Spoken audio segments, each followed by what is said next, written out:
कि आप लोग पढ़े लिखे लोग जो भाई हैं या सुने होंगे, अगर समाज में बैठते उठते हैं तो जानते होंगे कि इस समाज को पानी छूने का अधिकार नहीं था, जिसके गले में हाड़ी और पिछवाड़े पर झाड़ू रहा करता। इस समाज को किसी की त्याग तपस्या और बलिदान की देन है कि आज हम यहाँ खड़े होने लायक हुए हैं। आज लोगों के पास समय नहीं है बैठने के लिए। अगर बाबा साहब यहीं कहीं अमेरिका और लंदन में बस गए होते तो क्या ये आप लोगों की औकात होती जो यहाँ इकट्ठा हो गए? इस लायक होते आप लोग जो कपड़ा पहने हुए हैं, इस लायक होते जो आप मकान बनाए हुए हैं, इस लायक होते जो आप गाड़ी घोड़े से चल रहे हैं होते।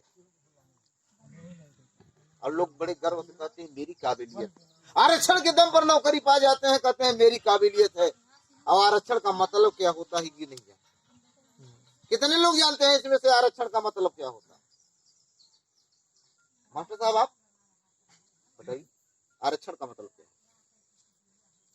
मास्टर साहब आपको बताएं। आरक्षण का मतलब होता है कि हमारे देश में जितनी भी जातियां बटी हुई हैं उनको अलग अलग कंप्रोमाइज करके उनको अलग अलग उनका हिस्सा दिया जाए। हमारे बाबा साहब ने हम लोगों को आरक्षण में इसके पहले 33 या 34% दिया था। अब जाके वो धीरे धीरे कम होते होते 22 या 23 पर आ गया है। अभी मास्टर साहब को भी कंफर्म पता नहीं, अंदाजा बस बता रहे हैं। आरक्षण संख्या के आधार पर मिली थी। किसके आधार पर?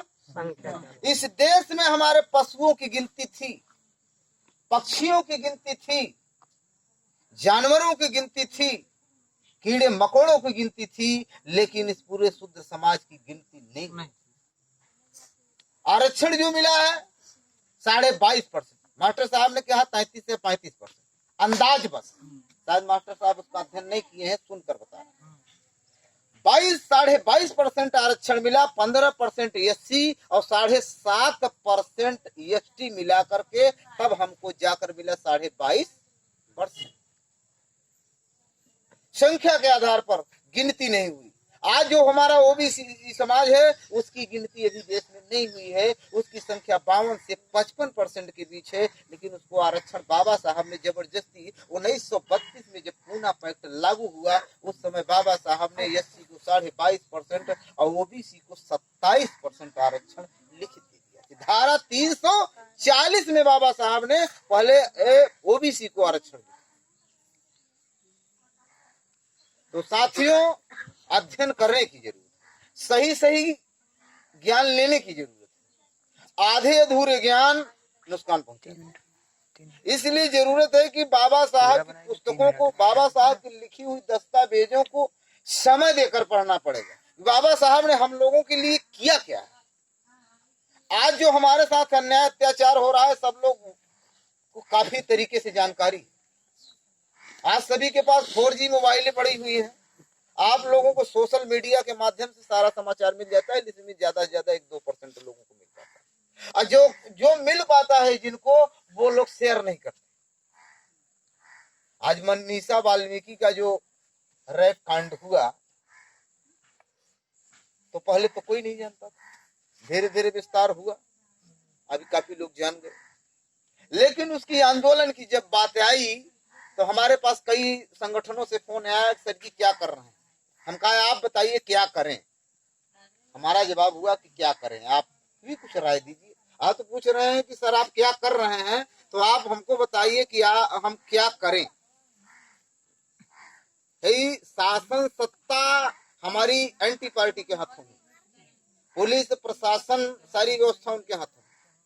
हमको क्या करना है? हम सिर्फ एक ही चीज कर सकते हैं, हम जितना आवाज बुलंद कर सकते हैं, यही बुलंदी अगर आगे तक जाएगी, अगर इंडिया में नहीं सुनेगी तो बाहर के देशों में अगर ये उछाल पैदा हुई तो इस भारत में भूचाल आ सकता है और इन सरकारों की ईंट से ईंट बच सकती है और इनको मानना पड़ेगा। तो साथियों आज हम आए हैं किस लिए? हमारा समाज पढ़ लिख लिया, अच्छा कपड़ा पहन रहा है, अच्छा खाना खा रहा है, अच्छे घरों में रह रहा है। जिनको तालाब पोखरों का पानी नसीब नहीं होता आरओ का पानी पी रहा है ना। ऐसा सुविधा किसकी देन? और किसी की। तो बाबा साहब के सिस्टम पर चलने वाले कितने लोग हैं? कितने लोग हैं बाबा साहब के विचारों पर चलते हैं? सब लोग चलते हैं? सब लोगों के घरों की मैं तलाशी ले सकता हूं। अगर सही तरीका अपनाना है तो इनके मार्ग पर चलना। आज भी हमारे महिला समाज को, माता जी आप लोगों को पता नहीं होगा इतिहास, अगर जो पढ़ी लिखी हमारे समाज की महिलाएं, जो पढ़ने लिखने का अधिकार मिला तो किसी ने नहीं दिया, किसी देवी देवता ने नहीं दिया। जब विद्यालय में कोई कार्यक्रम होता है तो किसकी पूजा होती है? मास्टर साहब बताएंगे, माता सरस्वती। किसकी? माता सरस्वती की पूजा होती है। लेकिन आप लोगों से मैं पूछना चाहता हूं, भारत की प्रथम महिला शिक्षिका कौन थी?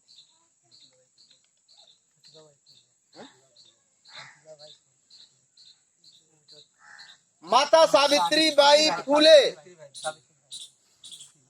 भारत की प्रथम महिला शिक्षिका थी। इसके पहले भारत में कोई नारी पढ़ी लिखी नहीं थी। और सरस्वती तो देवी बन गई, लेकिन मैं पूछना चाहता हूँ कि उनकी क्वालिफिकेशन क्या है? कोई बता सकता है? कितना पढ़ी लिखी थी? देवी बन गई शिक्षा की, लेकिन उनके पास शिक्षा नाम की कोई चीज नहीं है।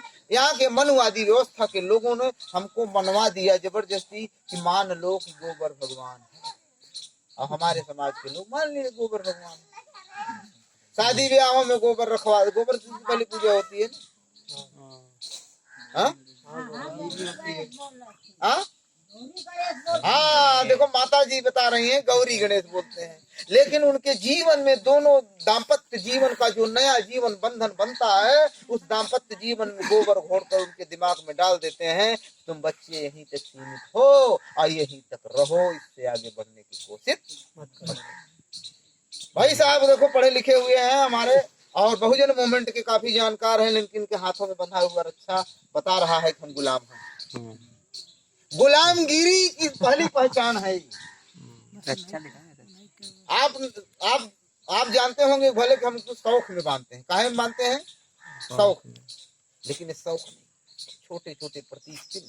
जब हमारे समाज के लोगों में जब पहचान, आदमी अगर एक साथ जाएंगे, चाहे जिस बिरादरी को कोई पहचान सकता है क्या? लेकिन शूद्रों के लिए चिन्ह बांधे। उनके गले में क्या बांधता था? हड़िया बनी थी जो थूक नहीं सकते थे, पिछवाड़े झाड़ू, उनके पैरों में काले धागे बांधे जाते थे, हाथों में बांधे जाते थे। इसलिए बांधे जाते थे कि ये प्रतीक चिन्ह है कि हमारा गुलाम, हमारा बात मानने वाला अभी इस देश में कायम है और हम इनके ऊपर शासन करते रहेंगे। ये प्रतीक चिन्ह हम इसके बारे में नहीं जानते हैं, इसलिए हम इसको बांधे रहते हैं। जिस दिन जान जाएंगे वास्तविक ये प्रतीक चिन्ह कारण है तो हम नहीं बांधे। जानना जरूरी है। छोटी छोटी बातों पर हम उसको शौक में कर जाते हैं। क्या कर जाते हैं? शौक। ऐसे शौक से जो हमको गलत रास्ते की ओर मोड़ता है, ऐसे शौक हमें नहीं जाना चाहिए। आज हमारी इस मोहल्ले में बहुत सी माताएं बहनें हैं। माताएं बहनें हमारी जो है, ये सबसे ज्यादा मनवादी व्यवस्था की गुलामी है। अगर पति जी, उनके पतिदेव जी अगर जाते हैं तो कहते का जात है, सावन लगावा शंकर जी की पूजा नहीं करते, जल एक लोटा नहीं चढ़ाए ले। यही बातें होते हैं ना।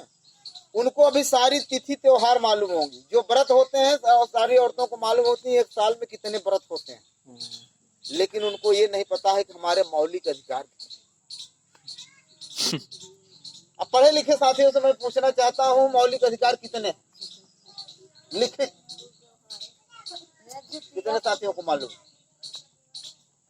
नहीं मालूम। तो अब हम कितना पीछे हैं? क्या लड़ाई लड़ेंगे, क्या आंदोलन करेंगे? इसी बल पर आंदोलन करोगे? कैसे?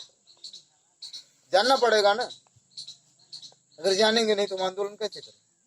हम एसडीएम के यहाँ धरना प्रदर्शन देने जाएंगे, लेकिन हम अपनी समस्या को जानते ही नहीं। अपनी समस्या को क्या बताएंगे कि हम क्या लेकर जाएंगे? कि हम 500 लोगों को लेकर आए और एसडीएम साहब ने पूछा कि भाई समस्या क्या है, किस लिए हमारे पास आए हो, क्या बताओ?